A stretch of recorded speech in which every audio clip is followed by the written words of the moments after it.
it's difficult because you've not seen it done. But me, I know what it is. I know that when they offer anything to an idol, which my father was a priest, once you bring it and you put your hand on it and my father collects it on behalf of the oracles, you have no business with it anymore. We may decide to kill it and leave it right at the junction for it to rot away. You can't say, look at how much I used to buy that thing and see what they have done with it. It's a sacrifice. You don't have any right over it. Now, you know what touched me?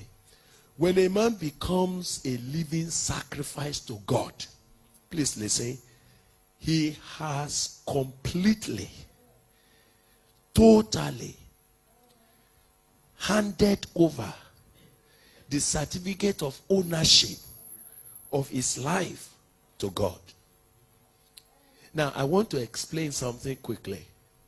It does not matter anymore what God chooses to do with it. You're not getting me.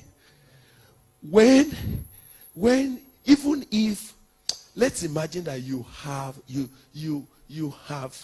read so much, you are a professor, so to say, or you have one of these highest degree. When you offer it to God as a sacrifice, it becomes his. What he does with it is no more anything to you. Do you get me? If God uses it, he may decide to use it for something that looks glorious.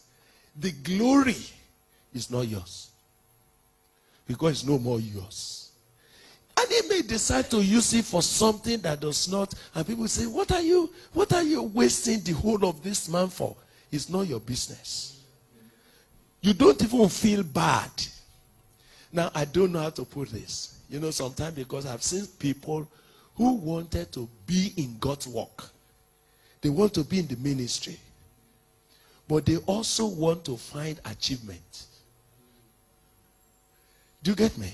Bob, for example, when you decide to be in ministry, when you have offered your life to God as a sacrifice, can I inform you, it's no more your business what God uses you for.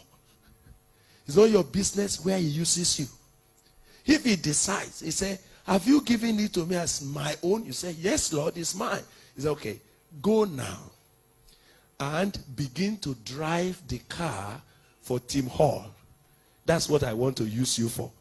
You don't say, hold me with all my knowledge. No, it doesn't arise. It's a sacrifice. Usable anywhere by God for his own purpose. But you know the unfortunate thing? Many of us want to be in God's work, but we are not yet a sacrifice. So we are still saying, Lord, I want to serve you, but use me here. I don't know whether you understand. Lord, you see, I want to serve you, but why not here?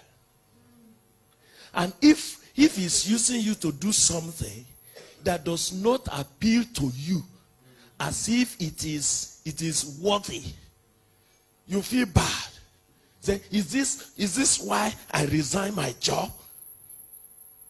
If it's a sacrifice, it's a sacrifice. Whatever he uses it for now is his own decision. It's no more mine. And I sense that ministry cannot be right until you have first of all become what? A living sacrifice. And I want to say, can I say it like this?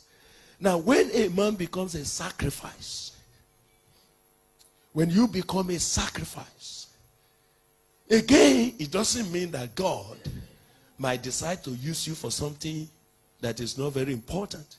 He may decide and say, yes, Linda has offered herself to me as a sacrifice.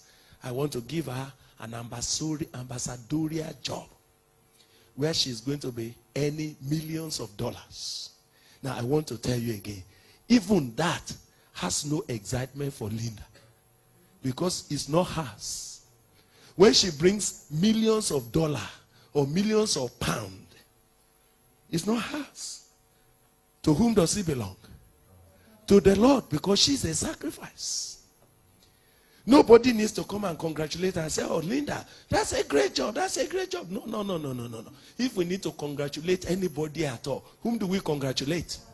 God, the owner. I wish there will be people here who become living sacrifice. And then God freely uses them anyway. Don't be afraid as if once you become a living sacrifice, all of us must end in church ministry. No, we don't all have to be. There will be some living sacrifices that will still be engineers. Am I confusing your mind now? There will be some living sacrifices that God will say, go on in academics, because I will one of these days need a vice chancellor over the university.